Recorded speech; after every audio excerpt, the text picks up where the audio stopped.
একদিন ধ্বংস হবে, এটা আমরা বিশ্বাস করি নাকি করি না? করি। বরং কিয়ামত যখন হবে, কিয়ামতের বিভীষিকা কেমন হবে সেটাও আল্লাহ রাব্বুল আলামিন কোরআনে হাকিমের ভিতরে তুলে ধরেছেন।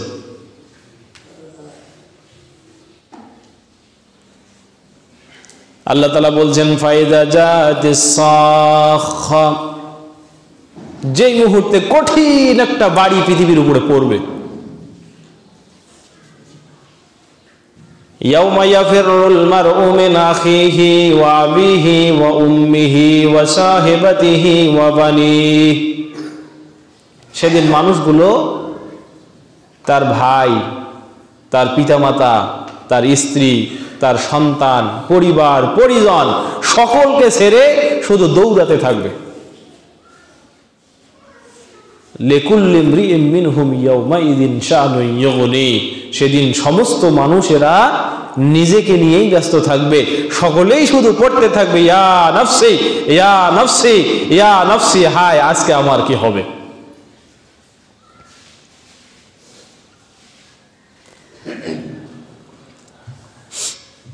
আল্লাহ তাআলা সেজন্য সূরা হাক্কার ভিতরে বলছেন আল হাক্কা, মহা সত্য একটি বিষয় আছে আসবে পৃথিবীর জমিনে।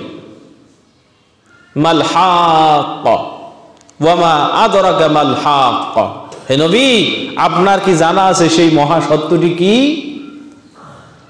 সেই মহা সত্যটি হলো ফাকাদ কামা কিয়ামাতান ফিদ দুনিয়া, পৃথিবীর জমিনে কিয়ামত ইস্তিকামত হয়ে যাবে।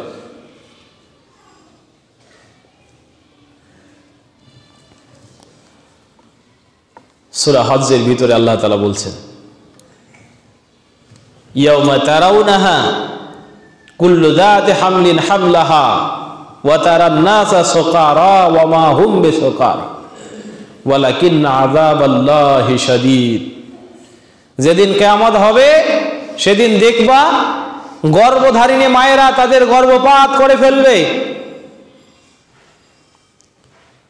মিশকাতুল মাসাবির ভিতরে বাবুল কিয়ামত ওয়াস সাআ এরকম একটা অধ্যায় এসেছে, বাবুল কিয়ামত। এই অধ্যায় ফসলুল আউয়ালে সহিহ মুসলিমের বরাতে হাদিস এসেছে, আল্লাহর নবী মুহাম্মদ সাল্লাল্লাহু আলাইহি সাল্লাম বলছেন ঠিক দ্বিপ্রহরের সময় একটা মানুষ কুয়া থেকে পানি তুলবে তার উটকে খাওয়ানোর জন্য। প্রথম ওই ব্যক্তিটি আসমান থেকে একটি মৃদু আওয়াজ শুনতে পাবে, মৃদু আওয়াজ একটি শুনতে পাবে। ব্যক্তিটি কুয়ার পানি ফেলে দিয়ে, আওয়াজটা যদিও মৃদু কিন্তু ভয়াতুর, কোন দিক থেকে আসতেছে কিছু বোঝা যায় না, ঊর্ধ্বশ্বাস উপরের দিকে তাকাবে। এই যে তাকাবে আর দেখতে পাবে যে তার এটার আওয়াজটা আস্তে আস্তে বাড়তে আছে বাড়তেই আছে বাড়তেই আছে। তো আওয়াজ যখন বাড়তেছে তখন এই ব্যক্তির হুঁশ হারিয়ে যাবে। সব মানুষগুলো উদ্ভ্রান্তের মতো দেখবে কি হলো, কোন দিক থেকে এই আওয়াজ আসে। সবাই ঊর্ধ্বশ্বাসে আসমানের দিকে তাকিয়ে থাকবে। আল্লাহ তাআলা সেই পরিস্থিতি তুলে ধরেছেন সূরা হজ্জের ভিতরে, ইয়াউমা তারাউনাহা, হে নবী সেদিন আপনি দেখতে পাবেন। কি দেখবেন? তাযাহালু কুল্লু যাতি হামলিন হামলাহা ওয়া তাযাউ কুল্লু যাতি হামলিন হামলাহা, সমস্ত গর্ভধারিণী মা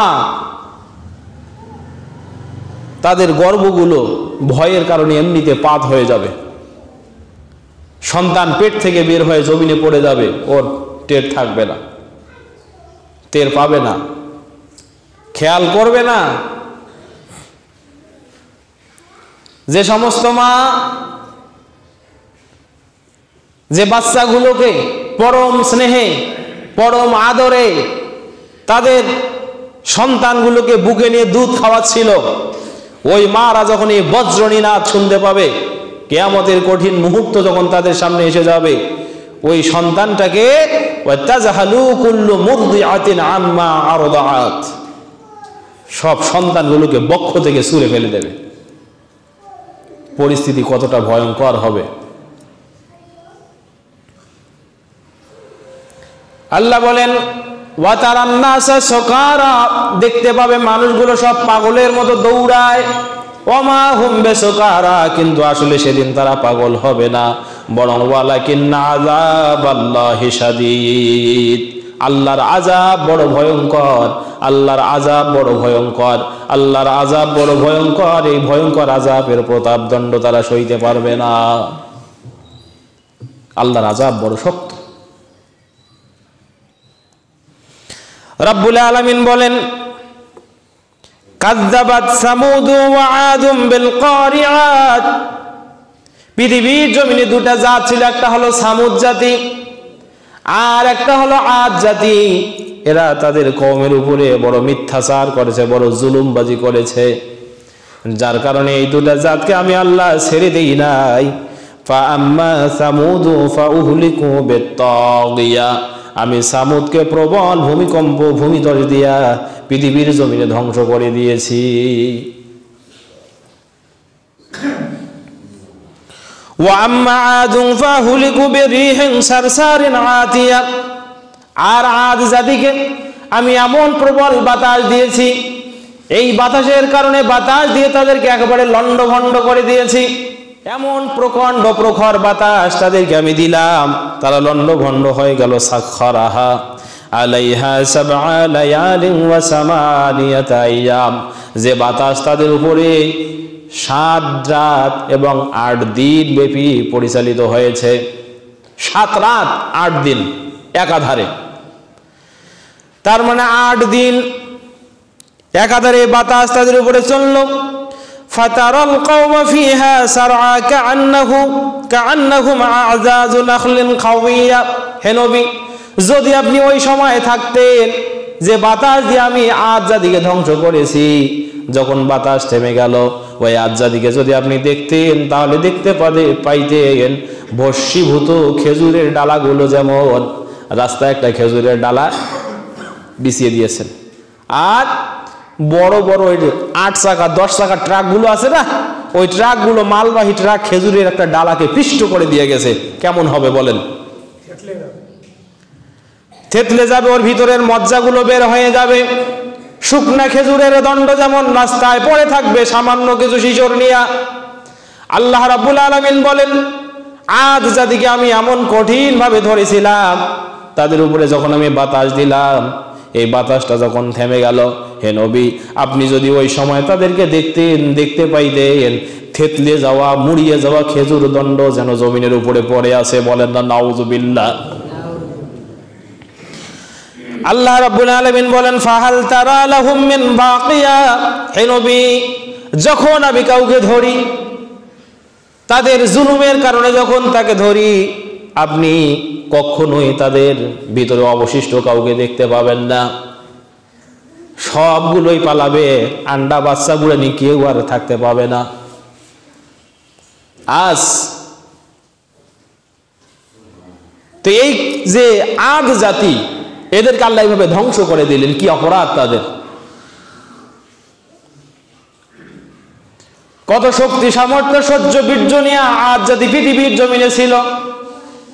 আল্লাহ রাব্বুল আলামিন সূরা ফজরের ভিতরে বলছেন ওয়াল ফাজরি ওয়া লায়ালিন আশরি ওয়াশ শাফঈ ওয়াল ওয়াতরি ওয়াল লাইলি ইযা ইয়াসরি হাল ফি যালিকা কসামুল লিযি হিজর আলাম তারা কাইফা ফাআলা রাব্বুকা বিআদ ইরামা যাতিল ইমাদ التي لم يخلق مثلها في البلاد।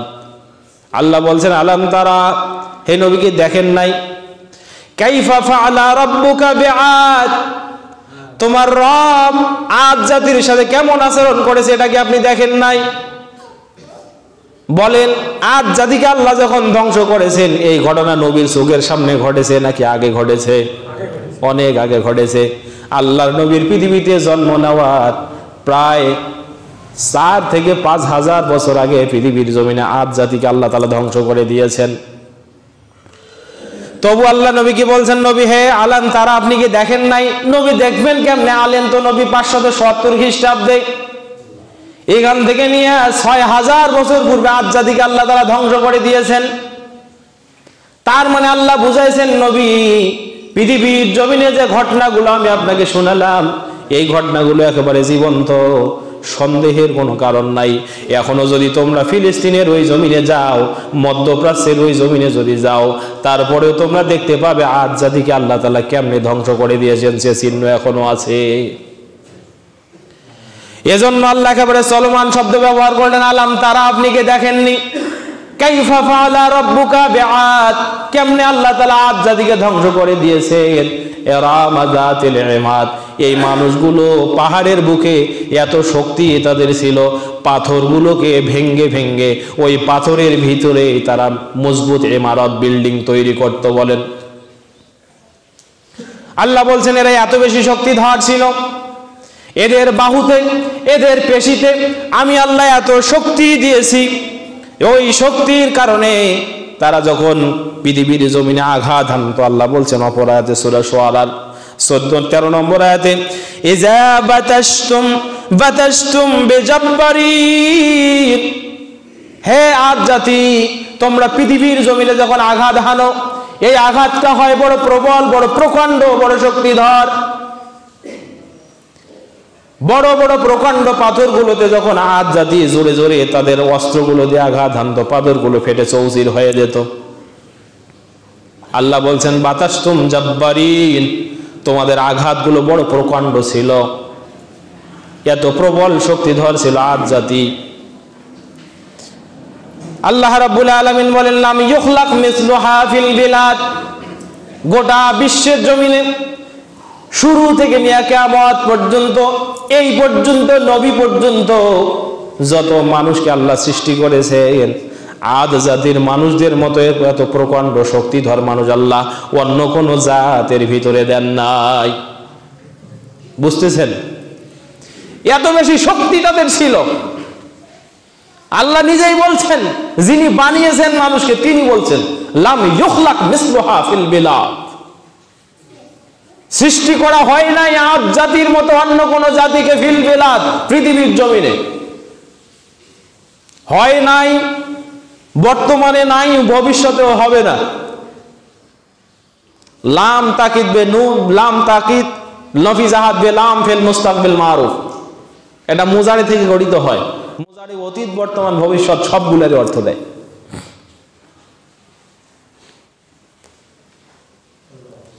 আল্লাহ রাব্বুল আলামিন বলেন, ওয়াজাদাকুম ফিল খালকি বাসতাতান ফাযকুরু আলা আল্লাহ লাআল্লাকুম তুফলিহুন।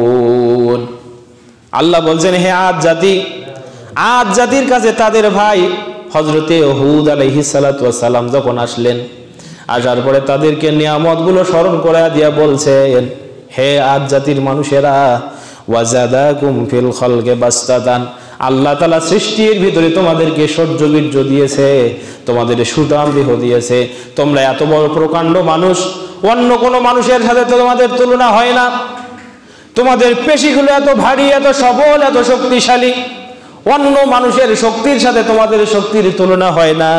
ফাদকুরু আলা আল্লাহ, সুতরাং এই শক্তি পাওয়ার পরে তোমাদের উচিত হবে আল্লাহর নিয়ামতের শুকরিয়া করা, লাআল্লাকুম তুফলিহুন, যদি তোমরা সফল কাম হইতে চাও। আদ জাতির পরিচয় আল্লাহ রাব্বুল আলামিন বলেছেন, শোনো পৃথিবীরবাসী, ওয়াইলা আদুন আখাহুম হুদা ক্বালা ইয়া কওমি ইবুদুল্লাহ মা লাকুম মিন ইলাহিন গায়রুহু আফালা তাত্তাকুন। সূরা আরাফ ৬৫ নম্বরে আল্লাহ বলছেন, এই আদ জাতির কাছে আমি একজন নবী পাঠিয়েছি, তার নাম হলো হুদ। কি নাম? হুদ। ক্বালা ইয়া কওমি, তিনি বললেন, হে আমার জাতি। হুদ আলাইহিস সালাম আদ জাতির কাছে 12টা গোত্র, কয়টা গোত্র? 12টা গোত্র। আদ জাতির কাছে যখন হুদ আলাইহিস সালাম নবী হয়ে আসলেন, তিনি বলছেন, ইয়া কওমি, হে আমার সম্প্রদায়, প্রতিটা নবী তার নিজ কওমকে ইয়া কওমি বলে ডাক দিয়েছেন প্রথম। যেমন আল্লাহ নবী বলছেন ইয়া সাবাহ, হে সকালের বিপদ। সবাই বের হয়ে আসছে, বলছে হে আমার জাতি, আজকে যদি আমি তোমাদেরকে বলি যে পাহাড়ের পাদদেশ থেকে একটা কঠিন বিপদ তোমাদের জন্য অপেক্ষা করছে, আকুনতুম মুসাদ্দিকিয়া, তোমরা কি আজকে আমাকে বিশ্বাস করবে? তারা বলছিল লিমা লা নুসাদ্দিকুকা মা জাররাবনা বিকা ইল্লাল খায়রা, আমরা কেন তোমাকে বিশ্বাস করব না? তোমার এই 40 বছরের জীবনে আমরা কল্যাণকর ছাড়া আর কিছু দেখি নাই। আল্লাহ নবীর সবচেয়ে বড় চারিত্রিক সার্টিফিকেট হলো জাহিলিয়াতের জীবনেও তিনি কোন নোংরামিতে ব্যস্ত ছিলেন না। আর সেই নবীর উম্মত আমরা নোংরামি এত পরিমাণ করি, চোখের অগোচরে গেলেই শুরু হয়ে যায়, চোখের আড়াল হলেই নোংরামি শুরু হয়ে যায়, রাত ঘনিয়ে আসলেই নোংরামি শুরু হয়ে যায়, অন্যের আড়াল হলেই তার কিভাবে ক্ষতি করা যাবে এই নোংরামি শুরু হয়ে যায়। এ জাতিকে যতই কোরআনের দিকে ডাকেন, আমি আপনাকে একটা ঘটনা শোনাচ্ছি, শোনেন। তো হুদ আলাইহিস সালাম এসে বলছে ইয়া কওমি, হে আমার জাতি, ইবুদুল্লাহ, তোমরা আল্লাহর ইবাদত করো। কার ইবাদত? আল্লাহর ইবাদত করো। মা লাকুম মিন ইলাহিন গায়রুহু, কেন আল্লাহর ইবাদত করবা? ওই আল্লাহ ছাড়া আসমান ইবাদত পাওয়ার যোগ্য, হুকুম দেওয়ার যোগ্য আর কোন রব নেই। আফালা তাত্তাকুন, তোমরা কি আল্লাহকে ভয় করবে না? তাহলে এই আয়াতগুলো পড়ে আমি আপনাকে বোঝাতে চাইলাম, পৃথিবীর জমিনে আদ জাতি এত পরিমাণ শক্তিধর ছিল যে এদের শক্তিধর, এদের শক্তির মতো শক্তি অন্য কোন জাতের ভিতরে ছিল না। এমনকি মক্কার দুর্ধর্ষ রাসূল সাল্লামের সময়ের যে কাফির কুফফারেরা, এই কাফিরদের অত শক্তি ছিল না। আদম আলাইহিস সালাম থেকে শুরু করে আজ জাতি পর্যন্ত পূর্বের কোন মানুষ আদ সম্প্রদায়ের মানুষদের মতো শক্তিধর ছিল না। সে কথা আল্লাহ তাআলা তাদের মুখ থেকেই বলছেন। আল্লাহ বলছেন ফাআম্মা আদুন ফাস্তাকবারু ফিল আরদি বিগাইরিল হাক্কি ওয়া ক্বালু মান আশাদ্দু মিন্না কুওয়া। আদ জাতির কাছে যখন হযরতে হুদ আলাইহিস সালাম আসলো, এসে যখন দাওয়াত দিচ্ছেন, রে আমার জাতি, লা আসআলুকুম আলাইহি আজরা, আমি তোমাদের কাছে কোনো আজরত চাই না, তোমরা শুধু মেনে নাও। ইন আজরিয়া ইল্লা আলাল্লাহ, আমি আল্লাহর কাছ থেকে প্রতিদান চাই। আমি তোমাদেরকে আল্লাহর দিকে ডাকছি, এটার বিনিময়ে আমাকে কিছু দিতে হবে না, আমি আল্লাহর কাছে প্রতিদান চাচ্ছি, তোমরা শুধু মেনে নাও।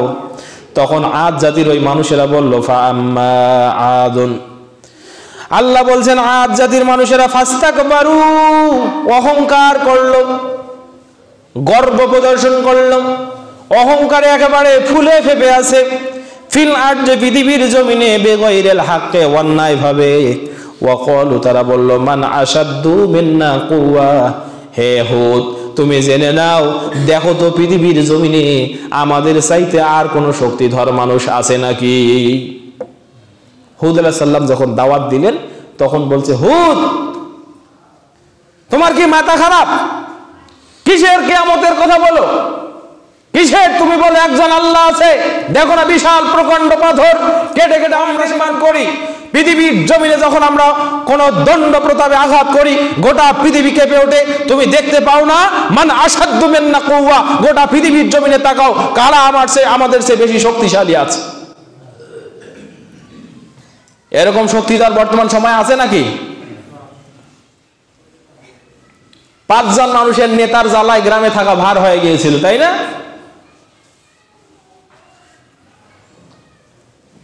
শুনে নাও, যত জালেম আছে পৃথিবীর জমিনে, যারা নিজেদেরকে খুব বেশি দণ্ডশীল, প্রতাপশালী, ভূমিকম্পওয়ালা, কম্পমানওয়ালা মনে করে, যারা মনে করে এই গ্রামটা পুরো আমার, এলাকা পুরো আমার, তাদের জন্য বলছে আল্লাহ তাআলা এখানে শিক্ষা দিয়েছেন। ওরা আপনার কাছে এখন রাজনীতি মনে হয়। সম্মানিত উপস্থিতি, ভালো করে শুনুন, আদ জাতির লোকেরা তার নবীকে বলছে, হে হুদ, মান আশাদ্দু মিন্না কুওয়া, কিসের তুমি কিয়ামতের কথা বলো, কিসের পরকালের কথা বলো, কিসের ন্যায় ইনসাফ আদলের কথা বলো, কিসের এসব, কি কিসের আল্লাহ, কিসের রব? তুমি আমাদেরকে যেদিকে ডাকছো তার আগে তুমি দেখো পৃথিবীর জমিনে আমাদের চাইতে শক্তিধর কেউ আছে নাকি? বলেন, সবার উপর একজন শক্তিধর আছে, তিনি কে? জোরে বলেন, কে? আল্লাহ। আল্লাহ বলছে, আওয়ালাম ইয়ারাও, হে নবী, আওয়ালাম ইয়ারাও, তারা কি দেখে নাই? তারা কি দেখে না? তারা কি বোঝে না? ওদের বিবেক খোলে না কেন? আন্নাল্লাহাল্লাযী খালাকাকুম, নবী বলে দেন, আওয়ালাম ইয়ারাও আন্নাল্লাহাল্লাযী খালাকাকুম, তারা কি দেখে না? তাদের বিবেক কি খোলে না যে ওই সেই রব যিনি তাদেরকে সৃষ্টি, তোমাদেরকে যিনি সৃষ্টি করেছেন, হুয়া আশাদ্দু মিনহুম কুওয়াতান, তিনি তাদের চেয়েও প্রবল থেকে প্রবল শক্তিধর। তিনি কে? আল্লাহ। তাহলে আল্লাহ হলেন সব কিছুর উপরে ক্ষমতাবান। আল্লাহর শক্তি কেমন? আল্লাহ তাআলা বলছেন, ওয়ামা কদারুল্লাহ হাক্কা কদরিহি ওয়াস সামাওয়াতু মাতউইয়াতুন বিয়ামিনিহি সুবহানাহু ওয়া তাআলা আম্মা ইউশরিকুন। পৃথিবীর মানুষ, তোমরা আল্লাহর কুদরত, আল্লাহর শক্তি কল্পনা করতে পারো নাই। একটা নমুনা শুধু জেনে নাও, ওয়াস সামাওয়াতু মাতউইয়াতুন বিয়ামিনিহি, যেদিন কিয়ামত হয়ে যাবে পুরা সপ্ত আসমান আল্লাহ রাব্বুল আলামিন তার ডান হাতের ভিতরে এইভাবে ভাঁজ করে নেবেন। কোথায় নেবেন? মানে আসমান শুধু মুহাজির পাড়াকে ঘিরে আছে নাকি? ছোটখাটো মনে হয়? একটা বিন্দু, একটা সিন্ধু, নাকি তার চেয়েও বিশাল? আল্লাহ বলছেন, ওয়াস সামাওয়াতু মাতউইয়াতুন বিয়ামিনিহি। তোমরা তো টের পাও না, যেদিন কিয়ামত হবে আমি আল্লাহ আসমানগুলোকে ভাঁজ করে আমার হাতের মধ্যে নিয়ে নেব। সেই আল্লাহ বলছেন, নবী, তারা কি দেখে না? আওয়ালাম ইয়ারাও আন্নাল্লাহাল্লাযী খালাকাকুম হুয়া আশাদ্দু মিনহুম কুওয়া। ওরা কি দেখে না? ওদের বুঝ হয় না কেন? বিশাল এই আসমানের মালিক, যিনি আসমান সৃষ্টি করেছেন, তিনি আল্লাহ, তাদের চেয়েও প্রবল থেকে প্রবলতম শক্তিধর। ওয়া কানু বিআয়াতিনা ইয়াজহাদুন, আল্লাহ বলেন, বরং পাপীদের সব পাপীর একটাই অভ্যাস, সেটা হলো আল্লাহর আয়াতকে অস্বীকার করা, আল্লাহর নিদর্শনকে অস্বীকার করা। এটাই হলো আদ জাতির সবচেয়ে বড় অপরাধ। কি অপরাধ? অপরাধ হলো আল্লাহর আয়াতকে অস্বীকার করা। হমরা সোমরা দুই কলম শেখার পরে আসমানে তাকিয়ে বলে, there is no God in the world. আসমান মনে হয় সৃষ্টি করছে ওর বাপ, জমিন মনে হয় বানাইছে ওর দাদা। যেই মুহূর্তে কল্যাণের দিকে ডাকবেন, তোমার কল্যাণ নিয়ে তুমি থাকো, আমাকে আমার পথে চলতে দাও, মরার সময় আবার ওই হুজুর ছাড়া গতি। জন্মের সময়ও হুজুর, নাম রাখবে সেখানেও হুজুর, খাতনা দিবে ওখানেও হুজুর, বিয়া পড়াবে হুজুর, মৃত্যুর সময় খাটলি ধরবে হুজুর, জানাজা করাবে হুজুর, কবরে রাখবে হুজুর, আর বাকি সব সময় হুজুরের বই দিতে আছে না নাই? আছে না? এরা কপাল পোড়া। এরকম যদি কাউকে দেখেন, ওর জানাজা পড়ার দরকার নাই, ওকে পা ধরে টেনে নিয়ে একটা ওই পরিবেশ দূষণ না হয় যেন একটা মাটি করে পুঁতায় দেবেন। সম্মানিত উপস্থিতি, তাহলে আল্লাহর আয়াতকে যারা অস্বীকার করে, আল্লাহ আয়াতগুলোতে সেটাতে সে বলছেন যে এরা পৃথিবীর ভিতরে সবচেয়ে বড় অস্বীকারকারী, সবচেয়ে বড় জালেম। আল্লাহ সূরা বাকারার ভিতরে বলছেন, ওয়াল কাফিরুনা হুমুজ জালিমুন, পৃথিবীতে সবচেয়ে বড় জালেম হলো কাফেররা। কারা? কাফেররা। বিআয়াতিনা ইয়াজহাদুন, আল্লাহর আয়াতকে অস্বীকার করে তো তারা, যারা কাফের। আর এই কাফেরদেরকে আল্লাহ বলছেন জালেম। শোনেন, আজ গোটা বিশ্বে